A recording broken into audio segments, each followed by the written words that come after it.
qué los portaaviones estadounidenses son una lata de sardinas ante Rusia?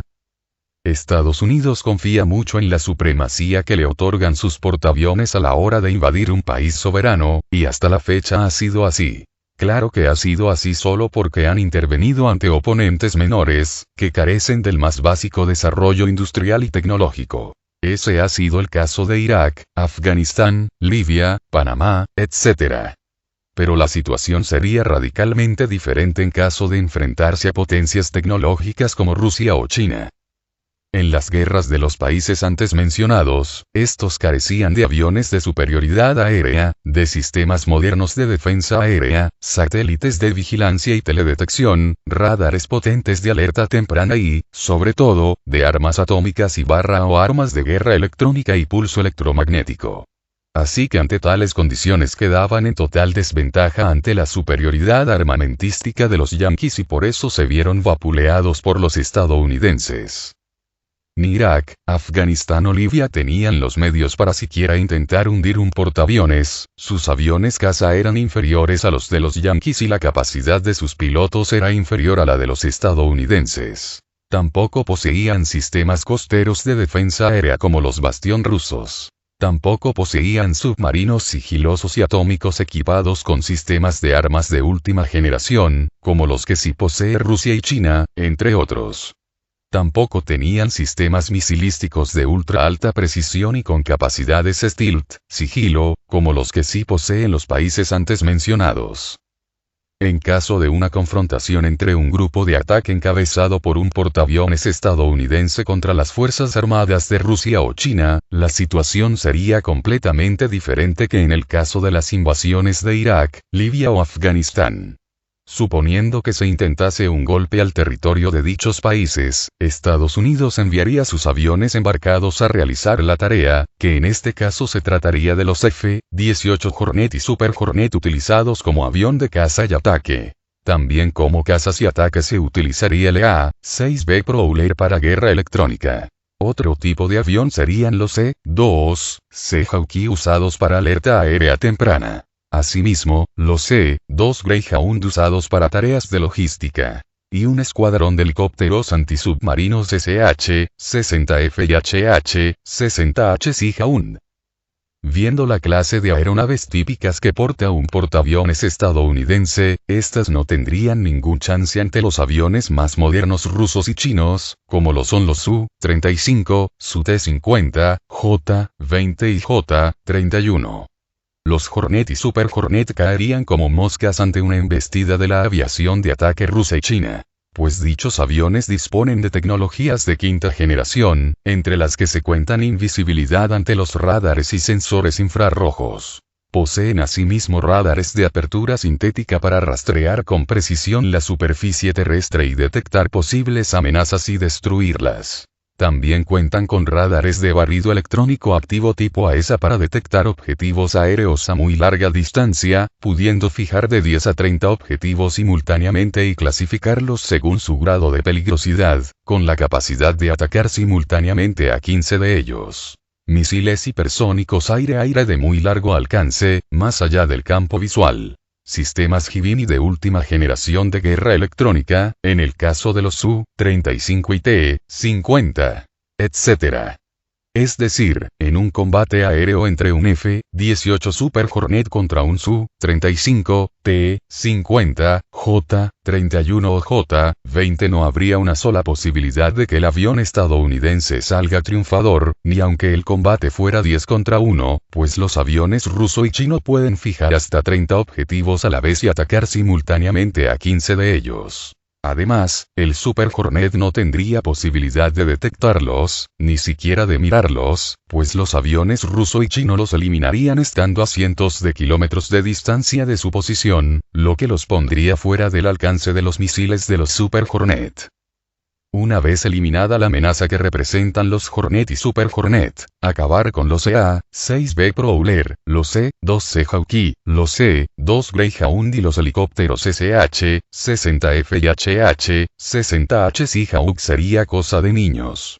Así que los portaaviones saldrían huyendo, pero serían alcanzados y hundidos de un solo disparo utilizando una ojiva atómica táctica o un misil hipersónico Zircon lanzado desde un bombardero supersónico estratégico Tu-160M2. Y si estuviesen aún dentro del área operativa de los sistemas costeros Bastión, serían hundidos asimismo utilizando un misil Zircon. Las fragatas y destructores que acompañan al portaaviones correrían la misma suerte que aquel. Este panorama que acabo de pintar es el más probable, pero no el único, pues hay varias maneras de acabar con un portaaviones. Se puede inhabilitar todo el grupo de ataque encabezado por uno de ellos utilizando una bomba de guerra electrónica Hibin y Magraf lanzada por un bombardero pesado Tu-160M2, Tu-22M3, Tu-95 Viro o un cazabombardero Tu-T-50. Una vez inutilizados todos los sistemas de armas y equipos electrónicos del grupo de ataque, quedarían a completa merced de las fuerzas armadas rusas y chinas, pudiendo jugar con ellos como un gato juega con un ratón y finalmente asestar el golpe final y hundir toda la flota de guerra estadounidense con su tripulación y aviones en su interior. Si se vieran más magnánimos, les ofrecerían la posibilidad de la rendición total con la consiguiente confiscación de sus armas y sus buques, y los militares serían hechos prisioneros. Otra posibilidad es utilizar misiles balísticos hipersónicos intercontinentales de muy alta precisión y de muy largo alcance, que serían equipados con ojivas atómicas tácticas de guiado individual o con planeadores hipersónicos asimismo dotados con ojivas atómicas o convencionales. Estos misiles son el ruso Sarmat y los chinos DF-21 y DF-26. Los planeadores hipersónicos rusos son los U-71 y U-74, los chinos son los U-14. Aún la India posee los propios que son los BrahMos II. Estos mismos BrahMos II son compartidos con Rusia. Una vez lanzados los misiles intercontinentales hipersónicos tardarían solo unos minutos en alcanzar su objetivo. Y dada su misma velocidad son inmunes a cualquier sistema antimisiles estadounidense, llámese THAAD, Aegis, o Patriot. Una vez sean alcanzados los portaaviones y su grupo de ataque, si se decide solo utilizar armas convencionales, la misma energía cinética del planeador es suficiente para hacer pedazos el casco del portaaviones y los buques que lo acompañan, pudiendo atravesarlo como una bala atraviesa la mantequilla. De esta manera se aseguraría su hundimiento. Pero si se decide utilizar armas atómicas tácticas, la misma explosión del artefacto nuclear haría polvo todo el grupo de ataque, además de aniquilar a toda su tripulación en un instante. Como vemos, los portaaviones de Estados Unidos son solo unas latas de sardina ante el poderío bélico de Rusia y China. Es por eso que ante un conflicto con esas naciones, todos los portaaviones de Estados Unidos se quedarían en sus puertos, pero ahí mismo serían destruidos. Y de iniciarse una guerra atómica, asimismo todo el territorio estadounidense sería incinerado con un ataque atómico total, el cual no podrían evitar.